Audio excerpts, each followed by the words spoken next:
wonder if there's some primitive place left in the world. A place with trees and beaches and warm weather all year. And lots of children to play among it all. They could run on the sand and chase each other in the surf, like dolphins. Aunt Carrie, you're staying with us tonight, aren't you? You promised. Of course. I'll be there. I wouldn't need much. Just a quiet place where I could sit and watch the children. And if one got too far out into the surf, I would swim out and I would bring him back.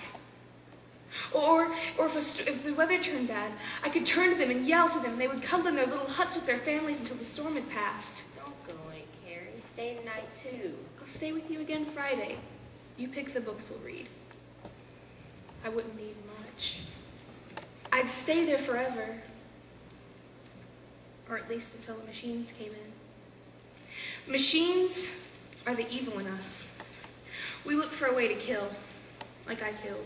Don't think about it, Carrie. He isn't dead. What else can I think about?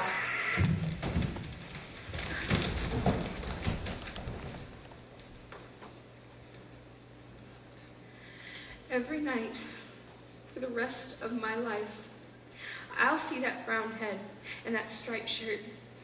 I'll see it for the split second before I crushed it under the machine. Before I tried to drive so far and so fast that it didn't ever happen. And I'll see the red and the water from the mother's eyes and the wheeling bed and the doors swinging shut. Redder and more horrible than if I'd really seen it. Then I'll see it again. I'll try not to scream because my throat already hurts so much. But I'll scream anyway. And it won't even dry one drop of the red. And I will try to keep my eyes open. But they'll drop again. And I'll see it all over. Aunt Carrie. I hope I don't have many nights.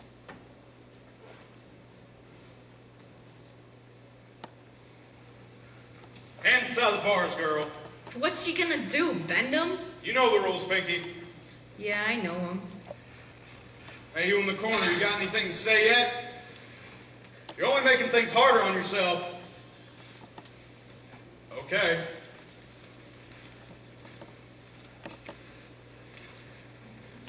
Keep it up, kid. Don't say anything, and they can't hang anything on you. Or they could stick you with everything. You don't have to do anything. You just have to be around when something happens. Oh, yeah. Really, officer? I was just standing there, and these 7 guys ran in front of my machine gun.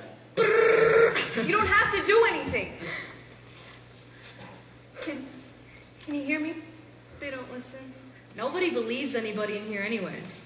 Can't find your lunch meat for all the baloney. Well, we've been smoking. A bunch of us, just sitting around, listening to some music. And it got to where everything was funny. We'd smoke some more, and it got funnier and funnier until it just dropped. I was so bored. I could have eaten the walls just to get out of there. So Hank says, Let's go get some beer. I didn't want any, but it was better than staying. We pulled up at the Pack Mart, and the guy that was working there was playing some video game and wouldn't even look up when we came in. Just kept moving his shoulders the way guys do when they're destroying the universe with those things. We pulled 2 6-packs out of the cooler, and Hank started bugging the guy to wait on us, but he just kept saying, Just a second. like he was going for the Guinness Book or something. Well, Hank was pretty far gone, and he kicked the plug out. The guy came unglued. He threw Hank up against the wall and started beating on him. The next thing I knew, Hank had a knife. He had gotten it from his pocket or from one of the racks, and he shoved it right in that guy's face. The guy was screaming and shaking Hank, but he couldn't see. Hank grabbed the can and hit the guy in the head. He dropped. He wasn't moving. Hank just stood there moving his head from side to side, just moving his head. He threw the can down, grabbed me, and pushed me into the car. We sideswiped the car that was pulling into the kids from the party. Hank saw them too, and he started twitching like he was having a fit. We've got to get out of here. I didn't do anything. You're with me, aren't you? We gotta go. I didn't know what to do. I didn't want to cross him. We stayed on back roads to avoid the interstate. Once we make it to the city, we'll just fade to the crowd.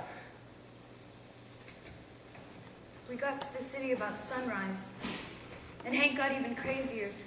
His eyes kept darting everywhere, and he started twitching again. He saw a cop parked by the curb, and he just went nuts. He took off at 80 miles an hour. That cop wasn't even looking at him, but when he saw him take off, he called in all the rest of the cops in the world. We were running lights and taking corners at 50 miles an hour, and I dropped down on the floor and I kept on screaming, "Hank, stop! Please stop!" But he wouldn't. He sheared off a lamppost and took a right down an alley. He thought he could make it between a truck and the wall.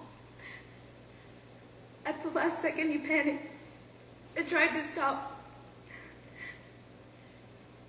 But the car skidded into the truck. Hank sighed first. I saw red in front of my eyes. I guess I must have passed out. When I woke up, Hank was bent over the wheel with blood coming out of the corner of his eye. Hank's going to be all right, they told me.